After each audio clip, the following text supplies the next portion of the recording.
एक ऐसे ही निर्मल भक्त की कथा आई है। बड़ी सुंदर कथा है, शायद आप सभी ने सुनी होगी। एक व्यक्ति था, तो महाराज उसका कोई काम नहीं था, कुछ करता धरता नहीं था, सुबह से शाम तक सिर्फ खाता था। सुबह इतना खा जाए, दोपहर में इतना खा जाए, फिर शाम को भी उतना ही। तो घर वाले बड़े परेशान, उन्होंने विचार किया कि ये कुछ करता है नहीं, वो दिन भर बस खाता रहता है, कुछ इसका कार्य तो है नहीं, कुछ काम इसको करना नहीं है, कुछ कमाना नहीं है, कुछ घर का कार्य भी नहीं करता। तो खाने की कहो तो सब जितना खाते हैं उतना ही अकेले खा जाता है। तो घर के जो अन्य सदस्य थे उन्होंने कहा, भैया अब हम तुम्हें ज्यादा देर तक खिला नहीं सकते, तुम जाओ अपना खर्चा पानी खुद स्वयं देखो। बेचारे व्यक्ति को घर से बाहर निकाल दिया। अब उससे कोई काम तो बनता नहीं था, केवल उससे तो भोजन खाना आता था। तो जैसे ही घूमता घूमता आगे की ओर बढ़ा तो एक आश्रम दिखाई पड़ा।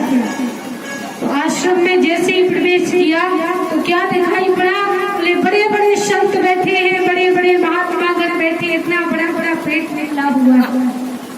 तो सोचा ये तो बड़े मोटे ताजे हैं, जरूर कुछ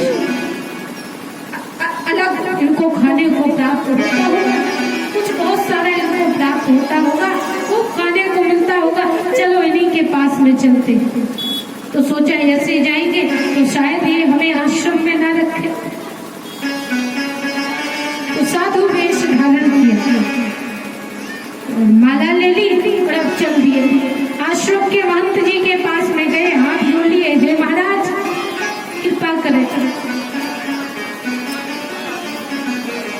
क्या कृपा चाहिए? बोले रहने के लिए जगह चाहिए, तो क्या हम यहाँ रह सकते हैं? बोले बिल्कुल खूब रहो।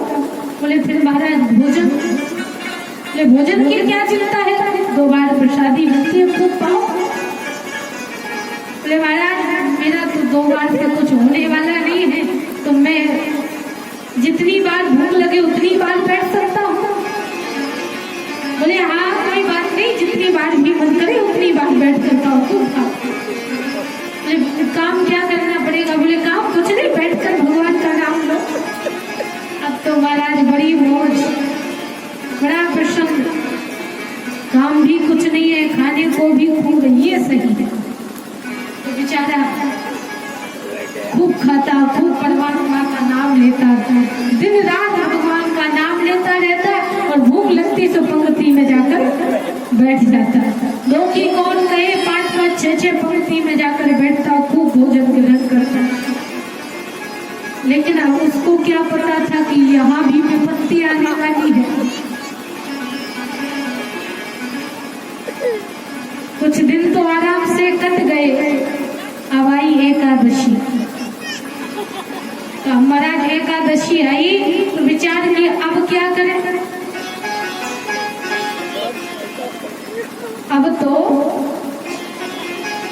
मुंह को मरना ही है। जैसे ही देखा आज एकादशी है, घर में आश्रम में कुछ बनानी है, रसोई घर में पहुंचा, सब बर्तन उल्टे पड़े हैं। पंत जी के पास में गया, महाराज आज भोजन नहीं बनेगा। बोले अरे तुम साधु होकर इतना नहीं जानते, आज एकादशी है, एकादशी को हम सब व्रत करते हैं, भोजन नहीं बनेगा। महाराज हमसे तो नहीं हो पाए। बोले अरे वो तो आश्रम का नियम है, करना पड़ेगा, सब करते हैं, तुमको भी करना पड़ेगा।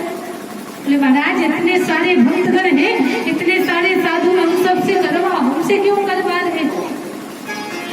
नहीं, वो तो करना पड़ेगा, आश्रम का नियम है भैया, उसको नहीं बदला जा सकता। बोले महाराज यदि आज आपने मेरी एकादशी करवाई तो हम तो द्वादशी देख ही नहीं पाएंगे, इसलिए हमसे मत करवाई। बोले अच्छा, इतनी सारी परेशानी है तो एक काम करो, हम तुम्हें भोजन का सामान दे देते हैं और तुम आश्रम से दूर जाकर नदी के किनारे बैठकर भोजन बनाना और पाना। बना लोगे? भैया अब तो बनाना ही पड़ेगा। जैसे तैसे सामान लिया, सामान लेकर गया। अब गुरुदेव ने जाते जाते कह दिया भैया जब भोजन करो तो भगवान को भोग जरूर लगा देना।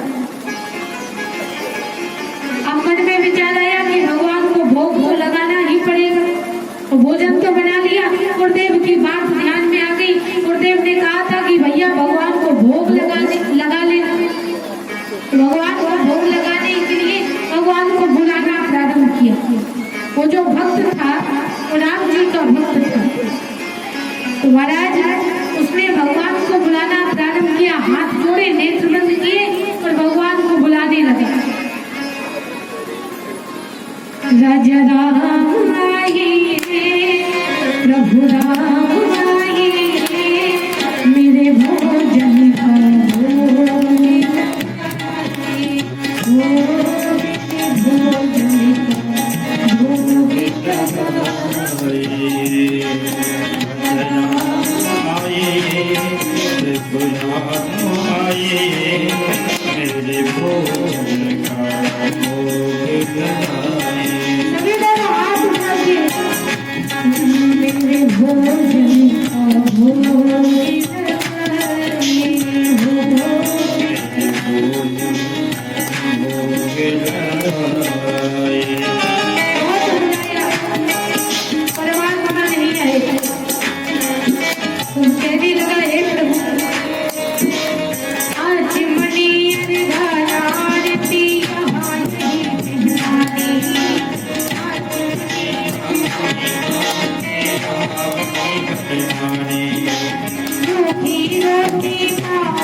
भोजन ग्रहण करिए। लेकिन कभी भगवान को देखे, कभी भोजन को देखे। क्यों? अब भोजन तो एक भगवान का बनाया था, आ गए दो भगवान, अब क्या करें? तो कहा प्रभु, गुरुदेव ने कहा था कि एक भगवान आए हैं, आएंगे, आप तो दो दो आए हैं। अच्छा चलिए कोई बात नहीं, आप भले ही दो आए हो लेकिन लगते बड़े प्रिय हैं, तो आप भोजन कर लीजिए, जो भी बचेगा मैं पालूंगा। भगवान को बड़े प्रेम से भोजन करवाया। अब जैसे तैसे कुछ प्रसाद बच गया, तो भगवान का प्रसाद समझ के उस भक्त ने उस प्रसाद को ग्रहण कर लिया।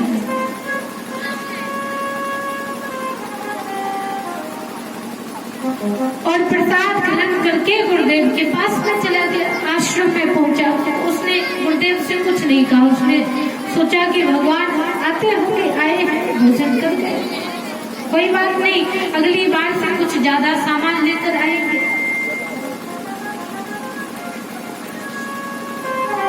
अब दूसरी एकादशी आई है, गुरुदेव ने सामान दिया, बोले आज कुछ ज्यादा सामान देना। क्यों? बोले गुरुदेव वहाँ एक भगवान नहीं आते, दो दो भगवान आते, भोजन कम पड़ जाता है। बोले अच्छा, दो दो भगवान आते हैं?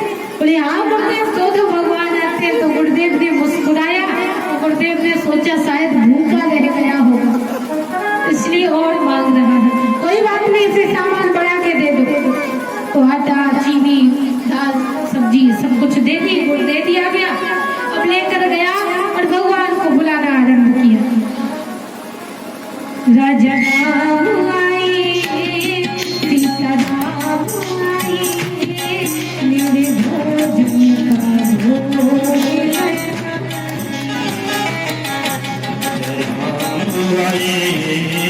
प्रभु राम आए, मेरे भोजन का भोग लगाए।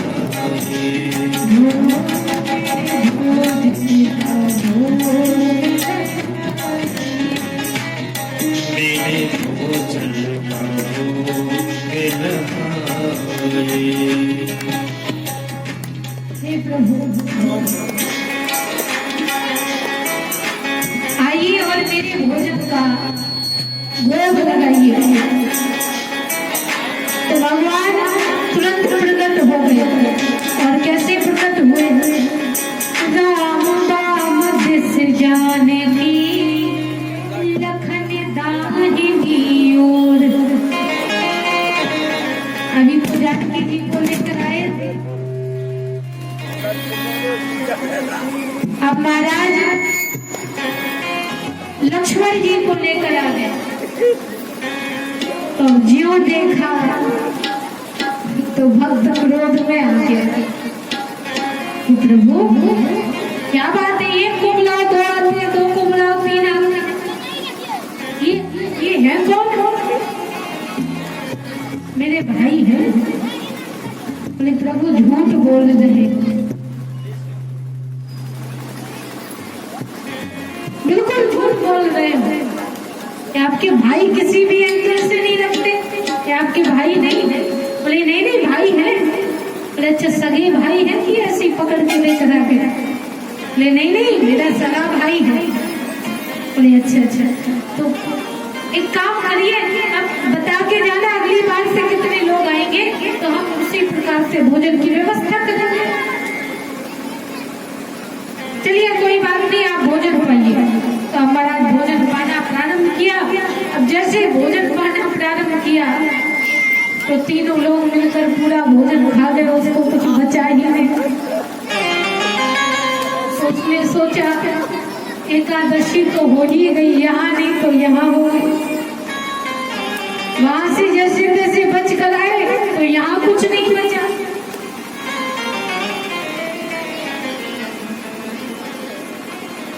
तो अब परमात्मा जब जाने लगे तो परमात्मा से कहा भैया अब बता के जाओ अगली बार कितने लोग आएंगे। भगवान ने कहा हाँ हम आ जाएंगे। और इतना कहकर भगवान अंतर ध्यान हो गए। अब बेचारा भक्त बड़ा परेशान था।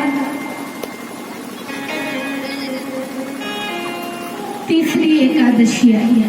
तो कहा गुरुदेव ज्यादा सामान देना। वहां 3-3 भगवान आते हैं।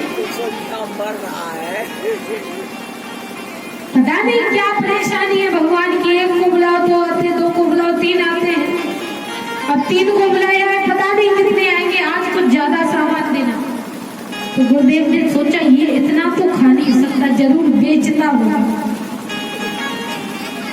बेच दिया करता होगा। चलो आज इसका पीछा करते हैं। तो पीछा किया, पीछा करते करते चलना प्रारंभ किया। अब गुरुदेव वही वृक्ष के पीछे जाकर छिपकर बैठ गए और वो नदी के किनारे बैठकर सामान रखकर वहीं बैठ गया। आज उसने भोजन बनाया ही नहीं और ऐसे ही बनाना प्रारंभ कर दिया। भोजन नहीं बनाया, सामग्री रखी और परमात्मा को बुला रहा है। राजा राम आए, सीता राम आए, लक्ष्मण राम आए, मेरे भोजन का भोग लगाए। राजा राम आए, मेरे भोजन का भोग लगाए। मेरे भोजन का भोग लगाए, मेरे भोजन का भोग लगाए। और जैसे ही परमात्मा को बुलाया, आज परमात्मा प्रकट हुए हैं। कैसे प्रकट हुए? भक्त कहता है बैठे विपिन